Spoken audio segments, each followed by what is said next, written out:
Dan insya Allah kita akan masuk pada pertemuan kita sekarang. Bahasan selanjutnya yaitu urutan hadis nomor 120. Saya akan bacakan seperti biasa. Dengan sanad hasan di halaman 132 bagi yang pegang bukunya. Dari Abu Hurairah radhiyallahu anhu bahwa Rasulullah sallallahu alaihi wasallam bersabda, "Ala u'allimuka aw qala ala adulluka ala kalimatin min tahtil arshi min kanzil jannah taqulu la hawla wa la quwwata illa billah fayaqulu Allahu azza wa jal aslama abdi wastaslam." Artinya, maukah kamu, jadi Nabi SAW bersabda kepada Abu Hurairah radhiyallahu anhu, maukah kamu aku ajarkan? Atau beliau bersabda, maukah kamu aku tunjukkan?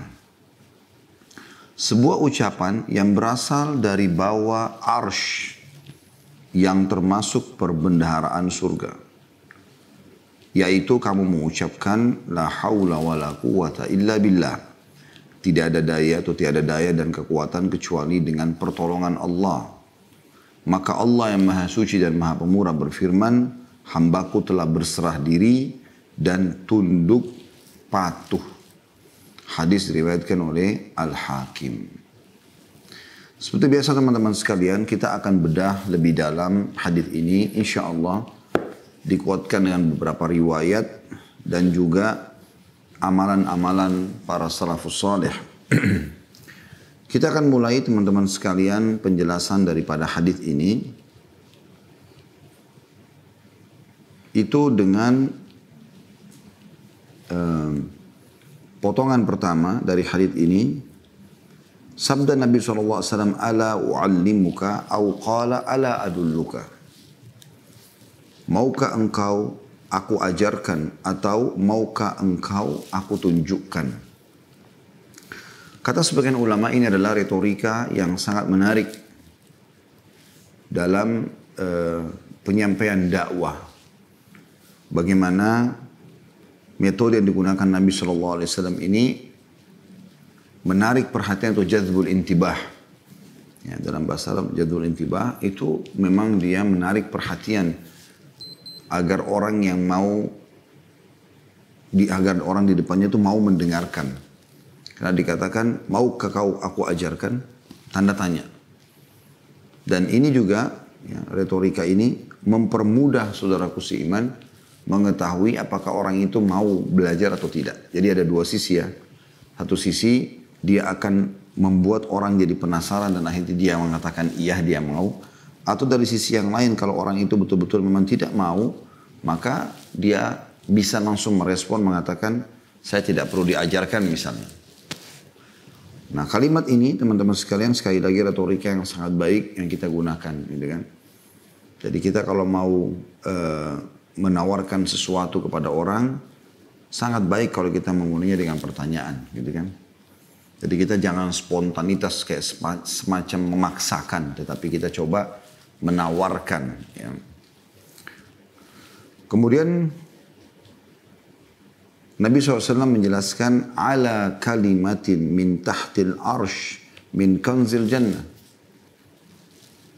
Yaitu yang akan aku ajarkan kepada kamu sebuah kalimat ringan yang berasal atau berada di bawah singgasananya sang pencipta Allah. Arsh. Ya. Dan termasuk perbendaharaan terbaik di surga. Jadi kalimat ini menyempurnakan pertanyaan Nabi SAW tadi. Ala u'allimuka au qala ala adulluka. Nah ini termasuk juga masuk dalam retorika di poin pertama. Yaitu bagaimana Nabi SAW sudah memulai dengan keutamaan. Mirip misalnya kalau kita mau bahas masalah sholat. Kita mengatakan misalnya, mau nggak aku ajarkan kepada kamu. Atau saya ajarkan kepada kamu amalan yang bisa membersihkan dosamu sehari 5 kali. Maka pertanyaan seperti ini membuat orang yang sedang mendengar audiens itu tertarik. Dan dia juga, sehari 5 kali dibersihkan dosa saya. Sebenarnya di sini orang yang akan menyampaikan sudah menyebutkan keutamaan ibadah yang akan dia lakukan. Dia dahulukan dalam pertanyaan dia. Dan perkataan atau setelah itu kalaupun mau dijelaskan kita akan mengatakan Nabi SAW telah bersabda, bagaimana kalau di depan rumah seseorang diterkadang ada sungai mengalir dengan deras lalu dia mandi sehari 5 kali, apakah tertinggal kotoran di badannya? Para sahabat menjawab, tentu tidak ada ya Rasulullah. Kata Nabi SAW, itulah perumpamaan 5 waktu sholat yang membersihkan dosa-dosa kalian. Contoh saja, ini contoh yang lain gitu ya. Maka ini metode yang sangat menarik yang digunakan oleh Nabi SAW. Itu kurang lebih rangkaian dari potongan pertama hadis ya.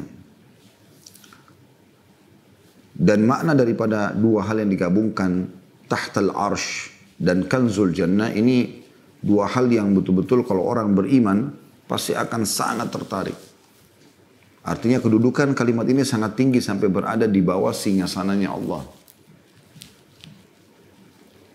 Dan juga perbendaharaan surga artinya kekayaan terbaik. Sesuatu yang terbaik nanti akan kita jelaskan makna daripada kalimat ini lebih dalam insyaAllah. Maka Nabi SAW menjawab atau memberikan gambaran la haula wa la quwata illa billah. Ini potongan kedua dari hadis, yaitu kamu mengucapkan la haula wa la quwata illa billah. Jadi ini insyaAllah juga akan panjang lebar kita jelaskan sebentar lagi insyaAllah. Dikuatkan dengan beberapa riwayat. Maka Allah subhanahu wa ta'ala akan menjawab kalau seorang hamba mengatakan la hawla wa la quwata illa billah, aslama abdi wastaslam.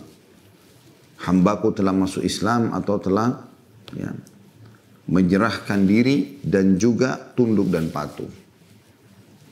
Baik, kita akan masuk teman-teman lebih dalam berhubungan dengan masalah bahasan hadis kita ini. Yang pertama teman-teman sekalian, yang perlu kita garis bawahi adalah la haula wa la quwata illa billah ini punya makna, atau kita datangkan dulu beberapa riwayat yang mirip sama ini ya. Riwayat yang pertama diriwayatkan juga oleh Bukhari Muslim. Kalau riwayat kita ini kan diriwayatkan oleh Al-Hakim. Dan ini perkataan Nabi SAW kepada Abu Hurairah radhiyallahu anhu. Dalam riwayat Bukhari Muslim, Nabi SAW mengucapkan kepada sahabat yang lain namanya Abu Musa Al-Asy'ari radhiyallahu anhu.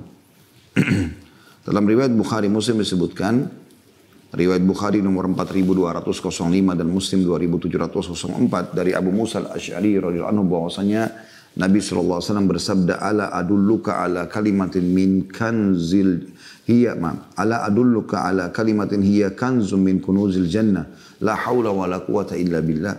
Maukah aku tunjukkan kepadamu suatu kalimat yang merupakan perbendaharaan surga? Tanda tanya, lalu beliau mengatakan sendiri sallallahu alaihi wasallam, la haula wa la quwata illa billah. Tidak ada daya dan kekuatan kecuali milik Allah. Di dalam riwayat yang lain disebutkan dalam Musnad Imam Ahmad di jilid 3 halaman 422. Dan juga Al-Hakim sebutkan dalam kitab Al-Mustadrak di halaman 4 atau jilid 4 halaman 290. Dan juga dalam silsilah hadis sahihah oleh Syekh Albani di jilid 4 halaman 35 sampai 37. Dari Qais bin Sa'ad bin Ubadah radhiyallahu anhum ajma'in. Qais ini salah satu sahabat Nabi ya, yang dia dan ayahnya Sa'ad ibn Ubadah sahabat Nabi juga radhiyallahu anhum ajma'in. Ini yang terkenal dengan kedermawanan mereka ya. Ini kalau teman-teman kembali ke ceramah kami di serial kisah sahabat, sudah saya jelaskan panjang lebar tentang kisah dua sahabat ini. Ayahnya Sa'ad bin Ubadah juga anaknya sendiri Qais. Ya. Yang jelas teman-teman sekalian, Qais berkata bahwasanya Nabi SAW bersabda kepadanya. Berarti sekarang sudah 3 orang sahabat ya. Abu Hurairah, Abu Musa Al-Asy'ari, sekarang Qais bin Sa'ad bin Ubadah. Kata Nabi SAW, maukah aku tunjukkan kepadamu suatu pintu dari pintu-pintu surga? Maka aku menjawab, kata Qais, tentu. Beliau SAW bersabda, la hawla wa la quwata illa billah. Jadi ini riwayat yang lain tentunya yang membahas tentang masalah hadits apa yang baru kita sebutkan tadi. Ya. Ulama berbeda pendapat atau mulai memberikan gambaran tentang masalah makna hadits ini. Kita akan mulai dengan perkataan Ibnu Mas'ud radhiyallahu anhu. Inti daripada bahasan kita kan sebenarnya kalimat la haula wala quwata illa billah. Ibnu Mas'ud berkata radhiyallahu anhu, sahabat Nabi yang mulia, la haula an ma'siyatillah illa bi'asmatihi wa la quwata ala ta'atihi illa bima'unatihi. Yang artinya yang dimaksud dengan tidak ada daya, yaitu tidak ada daya untuk menghindarkan diri dari maksiat selain dengan perlindungan dari Allah. Jadi kalau teman-teman mengatakan la haula artinya tidak ada daya, maksudnya tidak ada daya dalam meninggalkan maksiat selain dari perlindungan atau dengan perlindungan dari Allah SWT. Dan wala quwata, dan tidak ada kekuatan, dikatakan tidak ada kekuatan untuk melaksanakan ketaatan selain dengan pertolongan dari Allah. Imam Nawawi mengatakan dalam syarah Sahih Muslim di jilid 17 halaman 2627, semua tafsiran tersebut hampir sama maknanya. Artinya banyak yang menyampaikan tentang tafsiran makna ini. Dan dikatakan bahwasanya tidak ada bisa makna yang lain adalah la yahulu an ma'siyatillahi illa billah wa la quwata ala ta'atillahi illa bi'aunillah. Tidak ada yang menghalangi dari maksiat kepada Allah melainkan dengan pertolongan Allah, dan tidak ada pula kekuatan untuk melakukan ketaatan pada Allah selain dengan pertolongan dari Allah Subhanahu wa taala. Jadi ini riwayat yang atau makna yang lain yang menjelaskan atau makna la haula wala quwata illa billah disampaikan oleh Ibnu Mas'ud dan ditanggapi oleh Imam Nawawi rahimahullah. Ada juga riwayat yang keempat atau sahabat yang keempat, yaitu Abu Ayyub Al-Ansari radhiyallahu anhu. Jadi tadi ada Abu Hurairah, ada Abu Musa Al-Asy'ari, ada juga Qais ibn Sa'ad ibn Ubadah, dan ada Abu Ayyub Al-Ansari. Beliau berkata, anna Rasulullah SAW laylata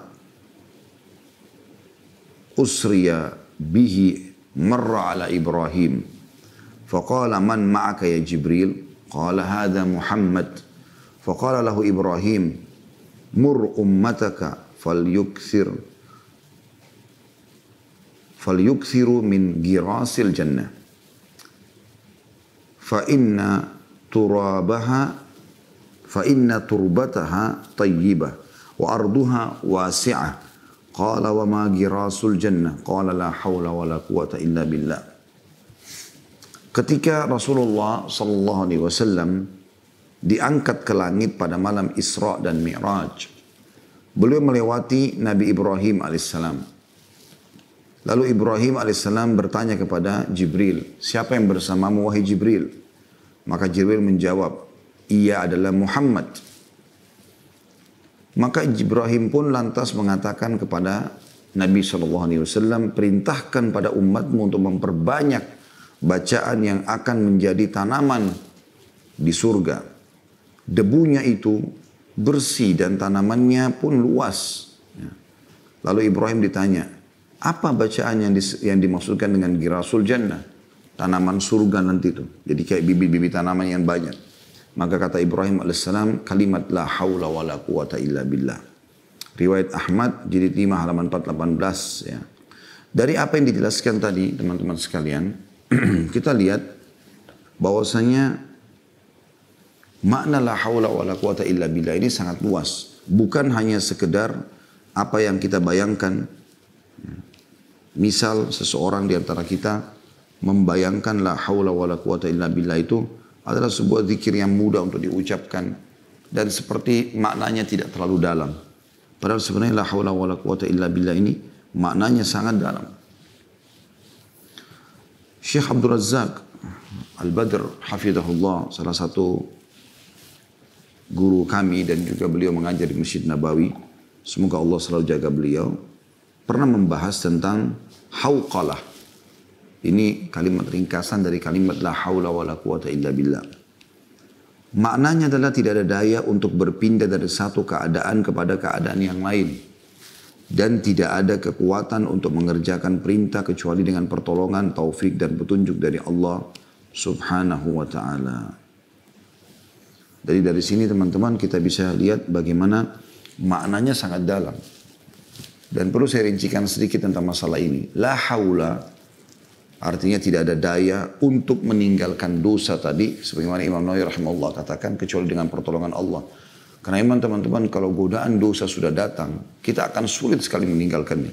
Apalagi kalau godaannya lagi bergejolak. Nabi Yusuf alaihissalam pada saat digoda oleh istri tuannya atau majikannya yang terkenal sebagai ratu kecantikan atau ratu yang terkenal di Mesir. Maka Allah SWT mengatakan tentang Nabi Yusuf alaihissalam, laula arra'a burhana rabbi. Walaqad hamma bihi wa hamma biha. Walaqad hamma bihi walaqad hammat bihi wa hamma biha laula arra'a burhana rabbi. Si perempuan ini sudah cenderung dengan Yusuf, Yusuf pun cenderung dengannya karena godaan bergejolak kalau bukan dia melihat petunjuk dari Tuhannya.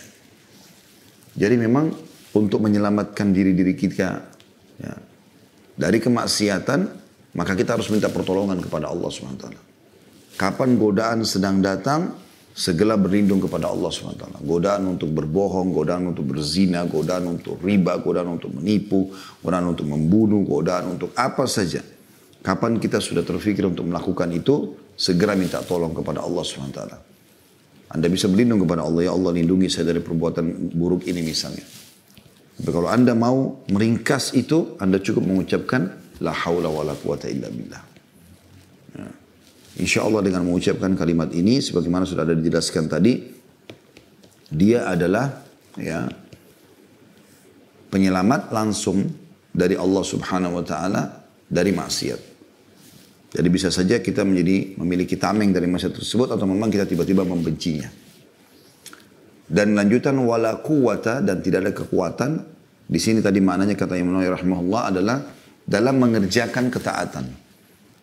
Kecuali dengan pertolongan dari Allah. Ini juga sama. Kalau Anda memiliki kemampuan, keinginan, ya, kesempatan, atau apa saja yang semakna dengan kata-kata ini, untuk ya, Anda sampaikan, atau Anda lakukan, laksanakan, misalnya Anda jadi selalu semangat mau sholat 5 waktu, tepat waktu. Anda mau sholat malam, Anda mau sholat duha, Anda mau baca Al-Quran, Anda mau berzikir pagi petang, Anda mau bakti sama orang tua, Anda rutin selalu ingin bersedekah. Apa saja. Kalau antara azan iqamah langsung berdoa, hujan turun berdoa. Ada keinginan-keinginan dan bahkan kesempatan untuk itu. Maka itu berarti kekuatan dari Allah Subhanahu Wa Taala. Karena kalau Allah tidak izinkan, maka tidak akan pernah bisa orang melakukan ketaatan tersebut. Semua itu dengan pertolongan dari Allah Subhanahu Wa Taala. Allah menguji dan melihat hati hambanya. Kalau orang ini dasarnya memang punya kebaikan-kebaikan, Allah akan mudahkan dia. Tapi kalau dasarnya dia punya keburukan, maka Allah akan lalaikan dia. Jadi ada orang subhanallah, dia badannya sehat, kaya raya. Mungkin dia punya building-building yang besar. Tapi begitu azan dia tidak tertarik untuk sholat. Bahkan dia sibuk dengan meeting. Bahkan tidak jarang mereka meninggalkan Jumat. Memang dia tidak suka. Allah tidak berikan dia kekuatan untuk itu. Sampai sebagian ulama mengatakan, kalau seandainya ada seseorang muslim yang dimudahkan oleh Allah untuk mengucapkan istighfar saja dengan lisannya, berarti Allah memang ingin mengampuni dia. Allah memang ingin mengampuni dia. Kalau Anda dimudahkan oleh Allah SWT untuk berdoa, berarti Allah mau mengijabah doa Anda. Kecuali Anda ikutkan lagi dengan riya. Tapi kalau tidak, maka berarti Allah Subhanahu Wa Taala mudahkan kita pada saat itu. Mungkin Anda pernah jalan di satu jalan, kemudian Anda melihat ada orang miskin yang minta. Kalau hati Anda tergerak untuk memberinya, berarti Allah berikan Anda kekuatan untuk itu. Jangan disia-siakan. Lakukan, berikan kepada dia. Seperti itulah. Ya, semoga Allah maafkan kalau di masa-masa lalu pernah sempat luput dari semua ini. Tapi kita berharap ke depannya kita bisa melakukan itu. Jadi itu makna, salah hal dari makna la haula wa la quwata illa billah. Ya. Makanya dalam sebuah riwayat Bukhari dijelaskan pernah Mu'adz bin Jabal radhiyallahu anhu bersama Nabi SAW di atas tunggangan ya, tepatnya keledai pada saat itu. Kemudian Nabi SAW berkata, "Ya Mu'ad, inni uhibbuk." Wahai Mu'ad, aku benar-benar mencintaimu. Oleh karena itu kata Nabi SAW, "La tada'u dubur kulli salah, Allahumma inni ala dzikrika wa syukrika wa husni ibadatik." Oleh karena itu bentuk cintaku padamu aku sampaikan kepadamu. Ucapkanlah setiap habis sholat, Allahumma a'inni, ya Allah tolonglah aku. Ala dzikrika, agar aku selalu berzikir kepadamu. Wa syukrika, selalu bersyukur kepadamu. Wa husni ibadatik, dan memperindah, menyempurnakan ibadah untukmu. Nah 3 hal ini luar biasa. Ya. 3 hal ini adalah hal yang luar biasa. Jadi Allahumma inni ala dzikrika, ya Allah buatlah aku selalu, tolong aku selalu berzikir kepadamu. Jadi setiap saat selalu zikir. Dan zikir luas di sini maknanya. Bukan hanya kalimat lisan. Semua ibadah bisa dikatakan maknanya atau masuk dalam umumnya zikrullah. Ya, amalan hati atau amalan badan. Amalan hati seperti tawakal, yakin, cinta, benci karena Allah SWT. Ya, semua itu adalah ikhlas ini adalah zikrullah. Tapi dalam hati. Begitu juga dengan zikrullah dengan amal-amal saleh, dengan badan, dengan ucapan lisan, dengan mata terjaga dari yang haram, teringat dengan yang haram. Kemudian kita sholat, kita jihad, kita sedekah segala macam, baca Quran, ini juga termasuk zikrullah. Maka kita minta agar ditolong oleh Allah SWT agar selalu melakukan ini. Kemudian agar tentu setiap waktu kita pahala ya. Wa syukrika, dan selalu bersyukur kepadamu. Sementara syukur ini jelas sekali sebab daripada bertambahnya rezeki. Ya, Allah berfirman dalam surah Ibrahim, "A'udzubillahi minasyaitonir rajim, la in syakartum la azidannakum." Kalau kalian syukur pasti aku akan tambah. Wa husni ibadatik, dan selalu menyempurnakan ibadah untuk buatnya tidak lalai. Konsentrasi, khusyuk. Kalau sholat, kalau baca Quran, kalau berdoa, kalau berzikir, semua ibadah yang dikerjakan itu konsentrasi, full. Maka itu masuk dalam makna apa yang baru kita sebutkan tadi. Imam Nawawi rahimahullah menyebutkan juga makna yang lain. Tadi kan kalau maknanya la haula, tidak ada daya dalam meninggalkan maksiat kecuali dengan pertolongan Allah. Wala quwata, dan tidak ada kekuatan dalam mengerjakan ketaatan kecuali dengan pertolongan Allah. Beliau juga mengatakan, makna yang lain dalam syarah Sahih Muslim, ya, jilid 17 halaman 26, makna perbendaharaan di sini ya, adalah simpanan. Maaf, ini bukan makna yang lain, tapi makna daripada, kan dikatakan la haula wala quwata illa billah adalah kanzun min kunuzil jannah. Perbendaharaan surga. Nah beliau mengatakan makna perbendaharaan surga adalah pahala di surga yang sangat berharga, atau balasan di surga yang akan sangat menggembirakan bagi orang yang menerimanya. Seperti simpanan harta kalian yang paling bernilai. Seperti simpanan harta kalian yang paling bernilai. Nah, jadi ini maknanya luar biasa. Berarti yang dimaksud dengan perbendaharaan surga, yaitu kita akan mendapatkan nanti pahala la haula wala quwata illa billah dengan mengucapkan sekali saja, itu sudah sangat menggembirakan. Dia adalah pahala yang terbaik dari semua amal soleh yang kita kerjakan. Nabi SAW ya, jika bersabda, jika seseorang mengucapkan la haula wala quwata la ilaha illallah lahul mulk walahul hamdu, maka Allah Ta'ala akan berfirman, hambaku benar, tidak ada sesembahan yang hak selain aku, dan bagiku kerajaan dan pujian. Karena kan la ilaha illallah artinya tidak ada Tuhan yang berhak disembah kecuali Allah. Lahul mulk, miliknya lah kerajaan. Walahul hamd, dan miliknya lah segala puji-pujian. Maka Allah menjawab, hambaku benar, tidak ada sesembahan yang hak selain aku, dan bagiku kerajaan serta pujian. Dan jika hamba tersebut mengatakan la ilaha illallah wala haula wala quwata illa billah. Jadi ada tambahan la ilaha illallah awalnya, kemudian la haula wala quwata illa billah. Maka Allah pun menjawab mengatakan, hambaku benar, tidak ada sesembahan yang benar kecuali aku, dan tidak ada daya dan kekuatan kecuali ya karena aku. Jadi ini memperkuat tadi makna yang sebelumnya ya. Bagaimana memang kalau kita baca la haula wala quwata illa billah, berarti tidak ada daya dalam meninggalkan maksiat kecuali dengan izin Allah atau pertolongan Allah, dan tidak ada juga kekuatan mengerjakan amal soleh kecuali dengan petunjuk atau kekuatan dari Allah Subhanahu wa taala. Ada seorang perawi hadis ya, berkata, ini berkata Abu Ishaq menjelaskan tentang hadis ini. Kemudian aqarru atau rawi hadis mengatakan sesuatu yang aku tidak fahami, kata Abu Ishaq yang coba menukir riwayat ini. Lalu aku bertanya kepada Abu Ja'far tentang apa yang ia katakan. Abu Ja'far menjawab, siapa saja yang diberi rezeki dengan kalimat tersebut ketika meninggalnya, maka tidak akan disentuh oleh api neraka.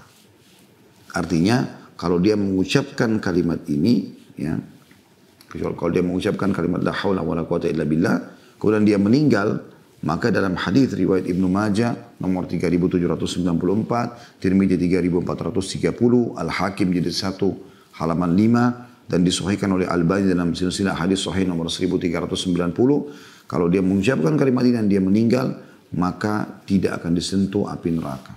Siapa saja yang diberi rezeki dengan kalimat tersebut ketika meninggalnya, ya, karena balasan, maksudnya siapa yang akan diberikan rezeki, ya, balasan dengan kalimat la haula wala quwata illa billah, karena dia ucapkan dengan ikhlas, maka manfaat yang paling besar yang dia dapatkan selain itu adalah perbendaharaan terbaik, simpanan terbaik di surga, adalah dia tidak akan disentuh oleh api neraka.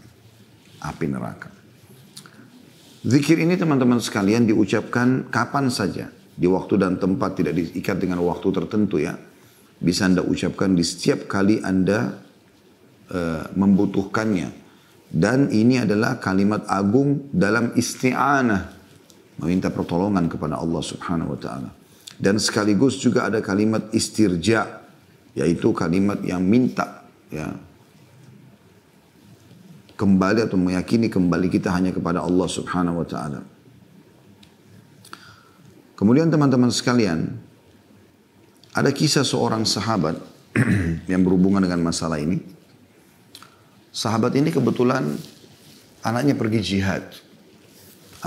jihad. Dan ternyata pasukan muslimin pulang, semua pasukan utuh kecuali anaknya beliau. Maka dia sama istrinya datang kepada Nabi SAW. Lalu berkata, ya Rasulullah, semua muslimin balik dari jihad, tinggal anak kami. Ya, kira-kira bagaimana keadaannya? Kami khawatir. Artinya kalau dia mati syahid, alhamdulillah. Tapi sekarang teman-temannya kita tanya ini, nggak ada yang tahu. Ya, kalau ada temannya mengatakan, oh kami lihat dia ditusuk oleh musuh, oke lah. Sekarang kan tidak jelas. Kemana anak saya? Apa yang harus kami lakukan? Kata Nabi SAW, perbanyak ucapkan la haula wa la quwata illa billah. Ini kalimat yang sedang kita pelajari. Jadi tadi kita sudah jelaskan manfaatnya di akhirat ya. Ada tadi akan menjadi perbendaharaan yang terbaik di surga. Bahkan ada tadi hadis riwayat kita sebutkan, dia adalah pintu-pintu surga gitu kan. Atau balasan kata Imam Nawawi rahimahullah yang terbaik di surga nanti. Juga ada tadi makna riwayat yang disebutkan oleh Ibnu Majah, An-Nasai dan seterusnya. Kalau dia kalimat ini adalah sesuatu yang terbaik lah, ya, yang bisa kita dapatkan manfaatnya di akhirat nanti. Juga tadi ada makna dia akan membantu orang agar bisa selamat, menolong orang selamat dari maksiat dan juga membantu orang agar taat kepada Allah SWT. Nah di sini juga bisa menolong, riwayat kisah sahabat ini bisa menolong seseorang dari permasalahan yang sedang dia hadapi. Kita lihat bagaimana sahabat ini, dia dengan istrinya sedih karena kehilangan anaknya, tapi karena anaknya nggak jelas kemana gitu. Kalau anaknya jelas mati syahid, mereka nggak masalah karena dari awal mereka sudah izinkan berjihad dan target utama jihad adalah mati syahid. Maka pada saat itu teman-teman sekalian, Nabi SAW mengatakan, pulanglah dan perbanyak ucapkan la haula wa la quwata illa billah. Maka kedua suami istri ini pulang lalu mereka mengamalkan di rumah. Pada saat mereka amalkan itu teman-teman sekalian, banyak. Jadi mulai pulang mereka terus ucapkan la haula wa la quwata illa billah, la haula wa la quwata illa billah. Tidak berhenti suami istri ini. Dari mulai ba'da isya mereka ucapkan sampai mereka ngantuk. Nah, pada saat malam atau sudah awal malam mereka ngantuk. Mungkin kita jam 11 malam sekarang. Tidurlah suami istri, ketiduran itu. Menjelang sepertiga malam, sudah menjelang dekat subuh, tiba-tiba ada yang ketuk pintu rumah. Terbangunlah sang ayah, sang laki-laki, si suami dari perempuan tadi, karena mereka suami istri. Berdiri lalu menuju ke pintu. Begitu dia buka pintu, dia kaget karena anaknya depan pintu. Maka dia bangunkan istrinya, lalu dia ajak, ini bangun, anak kita datang.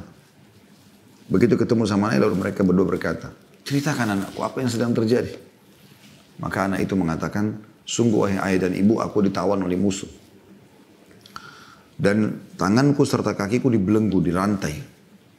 Sementara teman-temanku tidak tahu masalah itu. Memang kayak diculik gitu ya. Dan saya tidak tahu, dia bilang, apa yang sedang terjadi. Tapi mulai dari selepas waktu Isya, saya merasa musuh-musuh itu terlalaikan. Mereka mulai mabuk-mabukan segala macam. Dan besi-besi rantai mulai melonggar. Sampai akhirnya saya berhasil melepaskan diri saya dari rantai-rantai tersebut. Dan saya pulang ke Madinah sekarang. Jadi ternyata dari kisah ini teman-teman kita bisa lihat juga ada penyelamatan secara duniawi apa yang kita butuhkan di dunia ini untuk selamat dari masalah. Jadi apa saja teman-teman, misalnya, maaf saya kasih contoh-contoh, kalau lagi bangkrut usaha la haula wala quwata illa billah. Ada masalah rumah tangga la haula wala quwata illa billah. Malas beribadah la haula wala quwata illa billah. Penyakit belum sembuh la haula wala quwata illa billah. Jadikan sebagai zikir. Selalu kita jadikan sebagai zikir. Kita tutup teman-teman sekalian bahasan kita ini dengan, karena kita sedang bahas la haula wala quwata illa billah, berarti salah satu jenis zikir lisan. Ya. Maka saya akan coba menyebutkan ya, tentang keutamaan berzikir. Memang mengingat Allah subhanahu wa ta'ala ini adalah bagian daripada ibadah yang sangat ditekankan. Kita coba buka sama-sama teman-teman bagi yang punya aplikasi Al-Quran di handphone tentunya. Dan insya Allah kita semua punya itu. Ya, di zaman sekarang sudah tidak asing lagi.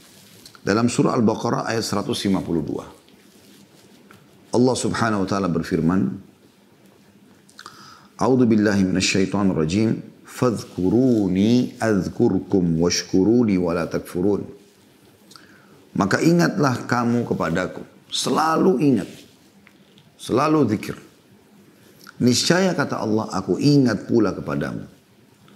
Dan bersyukurlah kepadaku. Dan jangan kamu mengingkari nikmatku. Saksi bahasan kita. Fadhkuruni adhkurkum. Ingatlah selalu kepadaku, aku akan ingat kepadamu. Zikirlah kepadaku. Di dalam surah Al-Ahzab. Dalil yang selanjutnya. Tentang keutamaan zikir. Ayat 41.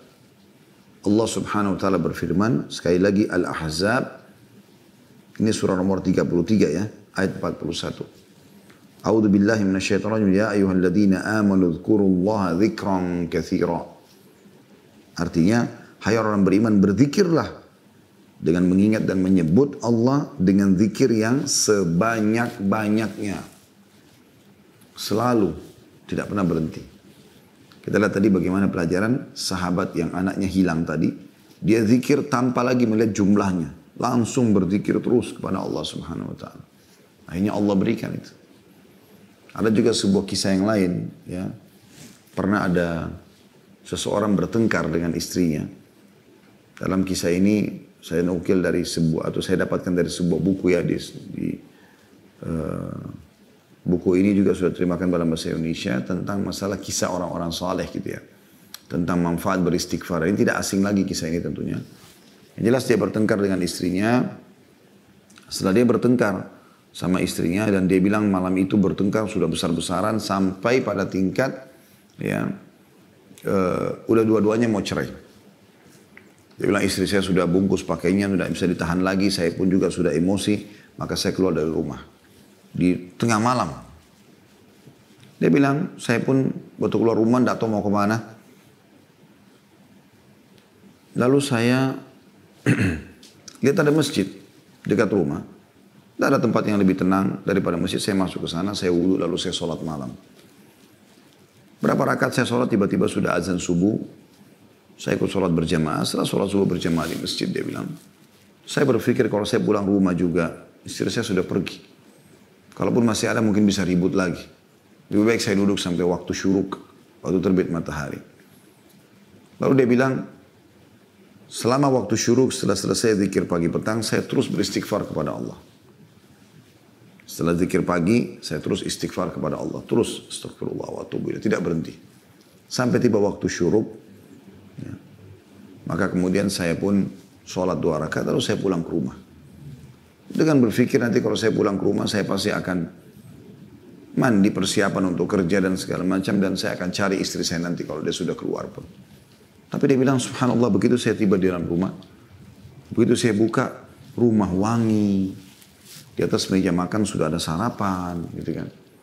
Kemudian istri saya keluar dengan dandanannya, ya, sebagai seorang istri yang memang tersenyum, seakan-akan sudah menunggu suaminya. Terus saya spontan mengatakan, apa yang sedang terjadi? Bukankah kau sudah niat mau pergi tadi malam? Dia bilang benar. Tapi saya tidak tahu mulai tadi, habis subuh, saya tadi sudah niat mau pergi, tiba-tiba saya merasa saya yang bersalah. Dan saya harus minta maaf sama kamu. Maka orang ini pun berkata, kalau begitu berarti tadi hasil daripada zikir saya terutama istighfar kepada Allah SWT. Begitu besar, luar biasa manfaatnya. Ya. Dalil yang ketiga adalah dalam surah Al-Ahzab, masih surah yang sama, ayat 35. Kalau tadi kan Al-Ahzab ayat 41, ini mundur ya. Mundur 6 ayat, ayat 35-nya. A'udzu billahi minasyaitonir rajim wadz-dzakirina Allah katsiran wadz-dzakirat.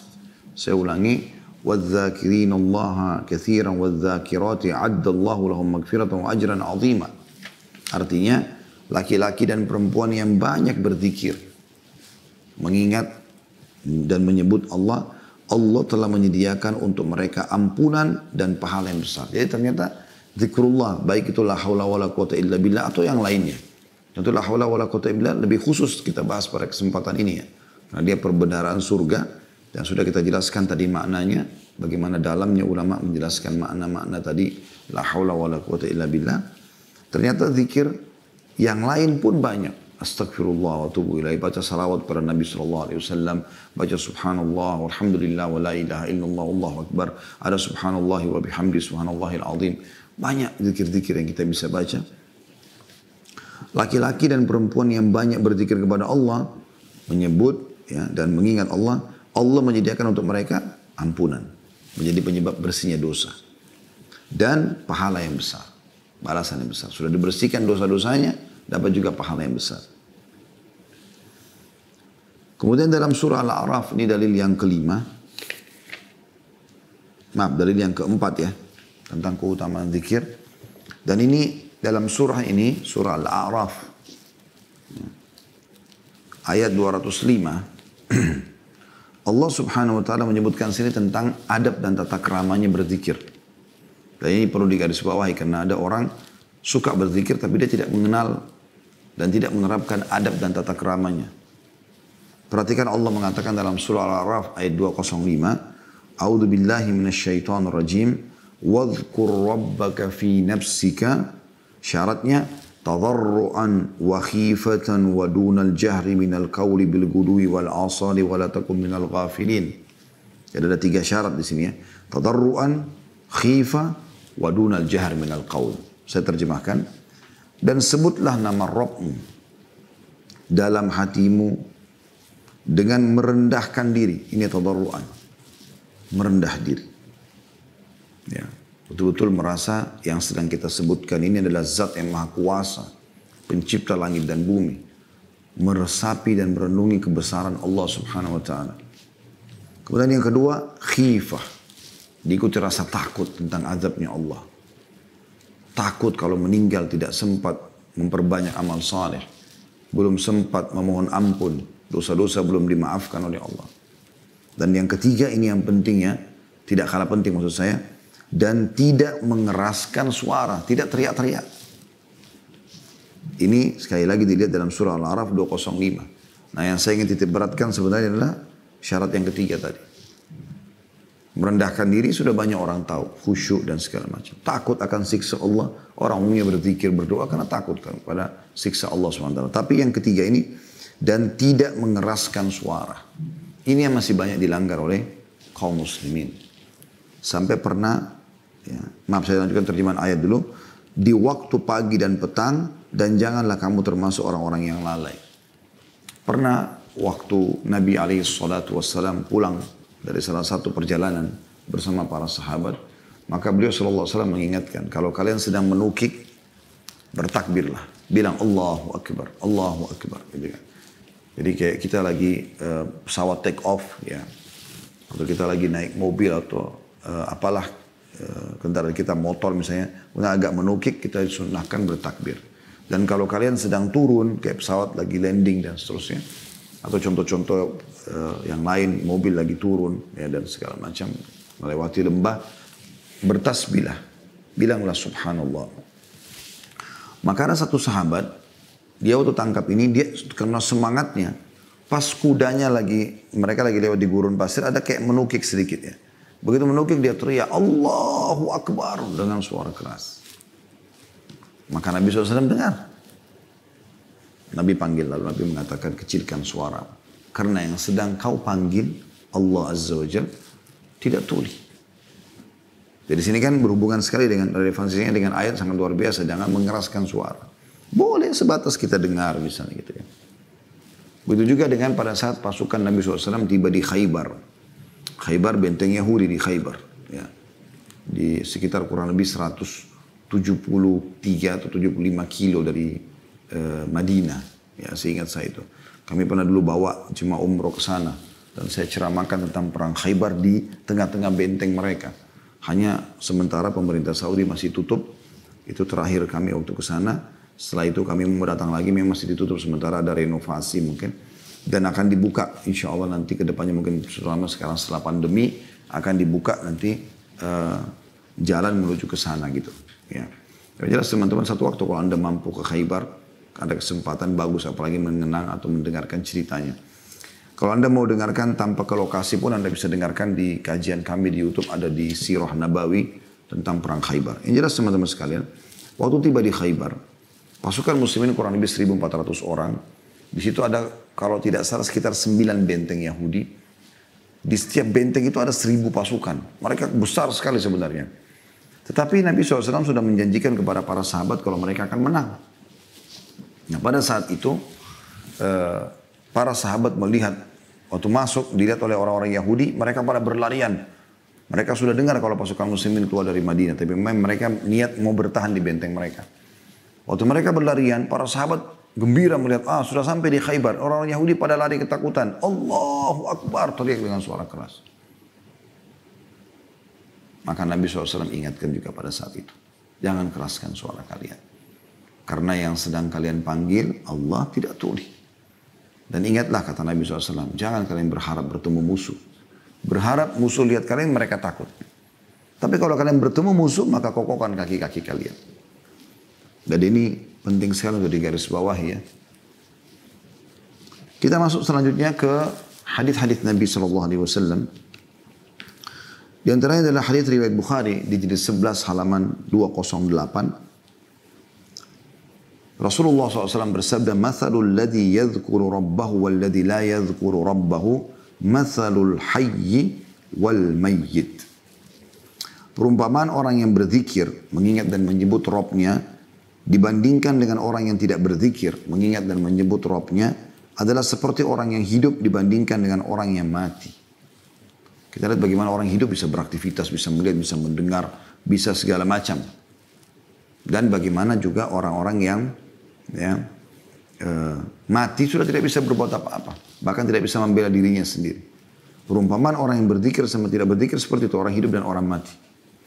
Di dalam riwayat yang lain, riwayat Imam Muslim, lafadznya adalah mathal, kata Nabi SAW, mathalul baitil ladhi yudhkarullahu fihi wal baitil ladhi la yudhkarullahu fihi mathalul hayyi wal mayyit. Perumpamaan atau perbandingan antara rumah yang di dalamnya Allah diingat dan disebut dengan rumah yang di dalamnya Allah tidak diingat dan disebut adalah seperti perbandingan antara orang yang hidup dan orang yang mati. Nah, ini disebutkan dalam Sahih Muslim jilid 1 halaman 539. Ini dalil hadis yang pertama tentang keutamaan zikir. Kemudian yang kedua, hadis yang mulia ya. Kata Nabi SAW, "Ala unabbi'ukum bi khairi a'malikum wa azkaha 'inda malikikum wa arfa'iha fi darajatikum wa khairi lakum min infaqidh dhahabi wal warik wa khairi lakum min an talqaw aduwakum fatadribu a'naqahum wa yadribu a'naqakum." Qalu bala, qala dzikrullahi ta'ala. Saya subhanallah setiap kali dengar atau mengulangi hadis ini, rasanya sayang sekali kalau kita tidak amalkan. Ya. Kata Nabi SAW, maukah aku beritakan kepada kalian perbuatan kalian yang paling baik, paling suci di sisi Raja kalian, Allah. Paling tinggi dalam derajat kalian. Lebih baik daripada kalian menginfakkan emas dan perak. Lebih baik bagi kalian daripada kalian bertemu dengan musuh kalian lantas kalian memenggal leher mereka dan mereka memenggal leher kalian. Maka ini mirip dengan retorika tadi yang saya bilang ya. Bagaimana Nabi SAW menggunakan retorika ini kepada beberapa sahabat. Pertanyaan lalu diikutkan langsung dengan keutamaan. Tujuannya menyampaikan ibadah yang mau dikerjakan. Ya. Tadi hadis yang sudah kita bahas tentang la haula wala quwata illa billah. Maukah aku tunjukkan kepadamu, kata Nabi SAW kepada Abu Hurairah, atau maukah aku ajarkan kepadamu ya, ucapan yang berada atau berasal dari bawah arsy dan juga merupakan perbahan surga. Jadi sebenarnya sudah disebutkan keutamaannya. Lalu kemudian beliau mengatakan, kau ucapkan la haula wala quwata illa billah. Nah mirip dengan ini, Nabi SAW sudah sebutkan luar biasa keutamaannya. Bagaimana orang tidak tertarik? Perhatikan ya, saya ulangi. Maukah aku beritahukan kepada kalian perbuatan kalian yang paling baik? Makna yang paling baik ini keutamaan pertama adalah yang paling besar pahalanya. Yang paling menggembirakan buat kalian nanti kalau kalian terima balasannya di akhirat. Yang kedua, paling suci di sisi Raja kalian.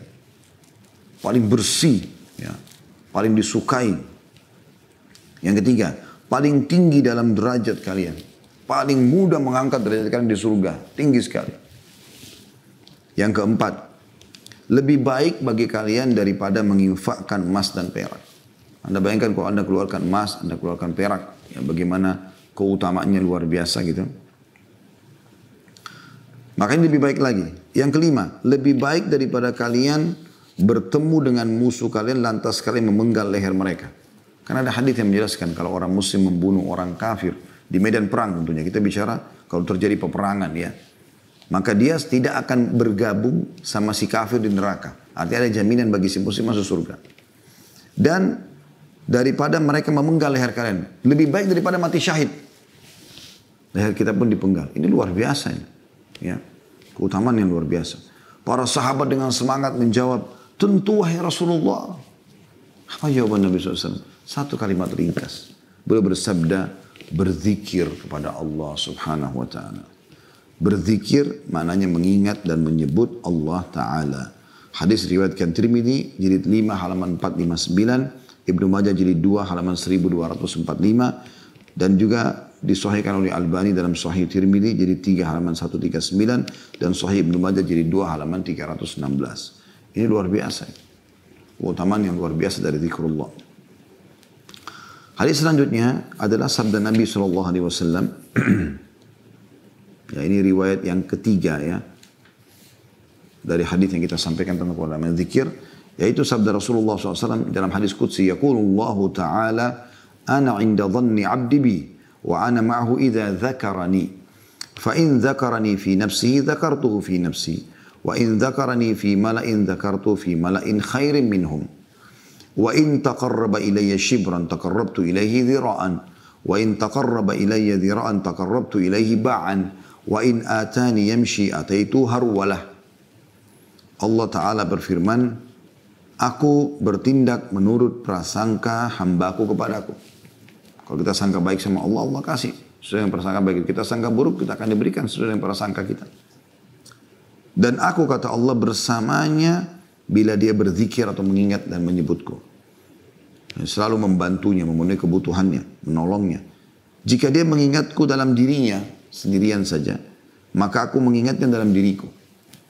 Dan jika dia menyebut namaku di hadapan kumpulan orang, mengisi pengajian, mengingatkan orang tentang zikir dan segala macam. Atau dia sholat, orang semua sholat, dia juga sholat di depan orang. Ya. Itu tidak ada riak di sini maksudnya. Maka aku menyebutnya dalam kumpulan hamba-hamba yang lebih baik dari mereka, maksudnya para malaikat. Jika dia mendekat kepada aku satu jengkal, sedikit saja upaya kita dekatkan diri kepada Allah, maka aku mendekat kepadanya satu hasta. Jika dia mendekat kepada aku satu hasta, maka aku mendekat kepadanya satu depah. Dan jika dia datang kepadaku dengan berjalan, maka aku mendatanginya dengan berjalan cepat. Hadis riwayat Bukhari di jilid 8 halaman 171, Muslim jilid 4 halaman 2061. Hadis selanjutnya yang menyebutkan tentang keutamaan zikir. Yang keempat ya, dari Abdullah bin Busr radhiyallahu anhu, bahwa seorang laki-laki pernah berkata, wahai Rasulullah, sesungguhnya syariat Islam telah banyak bagiku. Oleh karena itu beritahukan aku sesuatu yang bisa aku pegang teguh. Dari semua syariat Allah SWT yang aku bisa pegang teguh supaya aku mendapatkan banyak keutamaan. Tunjukkan aku ya Rasulullah. Maka Nabi SAW bersabda, la yazalu lisanuka ratban min dzikrillah. Hendaklah lidahmu selalu basah dengan berzikir atau mengingat dan menyebut Allah. Hadis riwayat Tirmidzi jilid 5 halaman 458, Ibnu Majah jilid 2 halaman 1246. Dan ini juga disebutkan oleh Albani dalam Sahih Tirmidzi jilid 3 halaman 139 dan di Sahih Ibnu Majah jilid 2 halaman 317. Jadi bagaimana lisan kita selalu berzikir kepada Allah Subhanahu wa ta'ala. Jadi ini luar biasa keutamaannya ya. Kemudian teman-teman sekalian, di antara zikir juga yang sangat mulia yang banyak dilakukan orang adalah membaca Al-Quran. Ini juga zikrullah. Kata Nabi SAW dalam hadis, ya, man qara harfan min kitabillah falahu bihi hasanah wal hasanatu bi asyri amthaliha. La aqulu alif lam mim harf walakin alifun harf wa lamun harf wa mimun harf. Barang siapa membaca satu huruf dari kitab Allah Al-Quran, maka dia mendapatkan satu kebaikan. Dan satu kebaikan dilipat gandakan menjadi 10 kali lipat. Aku tidak mengatakan alif lam mim itu satu huruf. Akan tetapi alif satu huruf, lam satu huruf, dan mim satu huruf. Hadis riwayat Tirmidzi jilid 5 halaman 175 dan disebutkan oleh Albani dalam Sahih At-Tirmidzi jilid 3 halaman 9. Juga Uqbah bin Amir berkata radhiyallahu anhu, kharaja Rasulullah sallallahu alaihi wasallam wa nahnu fi as-suffa faqala ayyukum yuhibbu an yaghduwa kulla yawmin ila buthana aw ila al-aqiq fayatiya minhu binaqataini qaumawaini fi ghairi ithmin wala qati'atir rahim. Qulna ya Rasulullah nuhibbu dhalik. Qala afala yaghdu ahadukum idal masjid faya'lam aw yaqra'u ayatain min kitabillahi azza wa jal khairun lahu min naqatain wa thalathun khairun lahu min thalath wa arba'un khairun lahu min arba'ah wa man a'dadihinna ya wa min a'dadihinna minal ibil. Rasulullah SAW pernah keluar kepada kami. Ketika itu kami sedang duduk di emperan masjid atau di sufa. Sebenarnya bukan emperan masjid, tapi di sufa itu di belakang masjid. Nabi SAW siapin di belakang masjid dan di belakang rumah beliau tempat untuk orang-orang yang mau belajar, terutama orang-orang miskin tidak punya tempat tinggal, dan bisa menampung kurang lebih 300 orang sahabat. Siapakah di antara kalian yang ingin senang berangkat di waktu pagi setiap hari? Setiap hari. Dia ke Buthan atau dia ke Al-Aqiq. Buthan adalah nama lembah. Nama seperti lembah di kota Madinah, pinggiran kota Madinah. Aqiq juga begitu. Dua lembah yang ya, sedikit berjarak, berjauhan.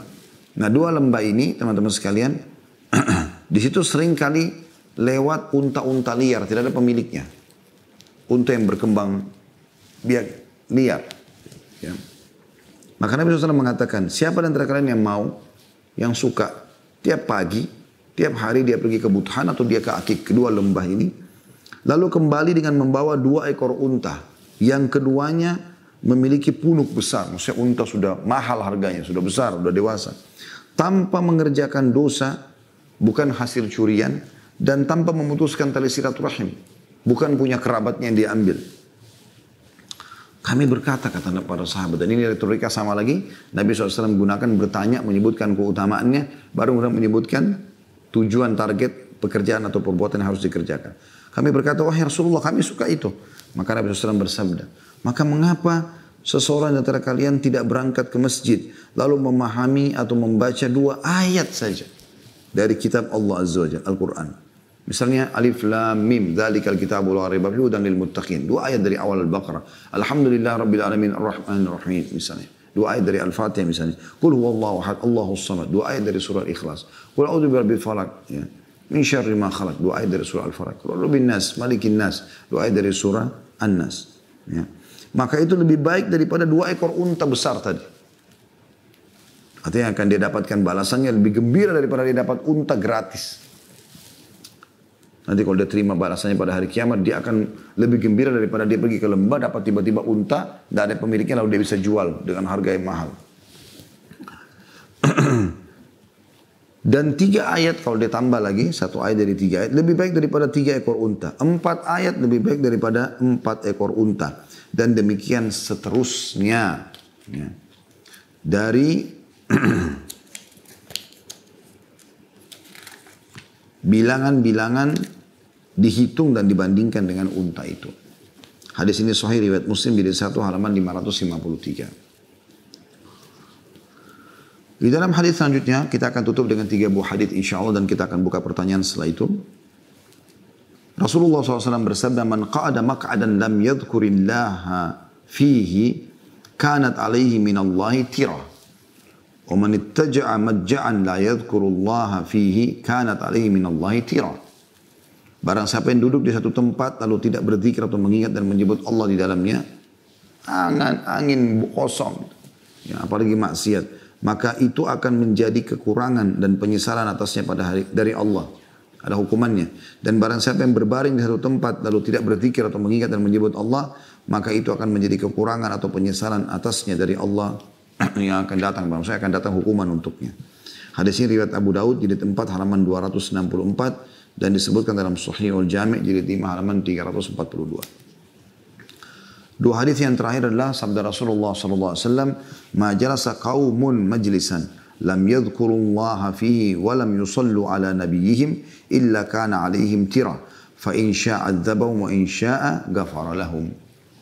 Tidak ada satu kaum duduk di satu majlis di mana mereka tidak berzikir atau mengingat dan menyebut Allah di dalamnya dan tidak membaca salawat kepada Nabi SAW, Nabi mereka, kecuali akan menjadi kekurangan atau penyesalan atas mereka. Jika Allah menghendaki, maka dia Allah akan menyiksa mereka, dan jika dia Allah menghendaki, maka Allah akan mengampuni mereka. Hadis disebutkan dalam Sahih Tirmidzi jilid 3 halaman 140. Jadi artinya kalau Anda duduk omong kosong aja, apalagi maksiat, tidak ada zikrullah di situ sama sekali, maka sudah cukup majelis itu ya memastikan akan atau dipastikan akan ada ancaman hukuman dari Allah SWT. Allah bisa maafkan kalau mereka segera kembali, dan Allah bisa hukum kalau mereka justru tambah terjerumus dalam kemaksiatan. Wa na'udzubillah. Yang terakhir kata Nabi SAW, "Ma min qaumin yakumuna min majlisin la yadhkuruna Allah fi illa qamu am mithli jifani himar wa kana lahum hasrah." Tidaklah satu kaum berdiri atau bubar dari satu majlis di mana mereka tidak berzikir atau mengingat dan menyebut Allah di dalamnya, kecuali mereka berdiri laksana berdiri dari bangkai seekor keledai, atau mereka seperti bangkai seekor keledai, dan hal itu menjadi penyesalan bagi mereka pada hari kiamat nanti. Hadis riwayat Abu Daud jilid 4 halaman 264, Ahmad jilid 2 halaman 389, dan disebutkan dalam Sahihul Jami' jilid 5 halaman 176. Ya, oleh karena itu teman-teman sekalian, kita sangat dianjurkan agar selalu berzikir dan mengingat Allah Subhanahu wa ta'ala.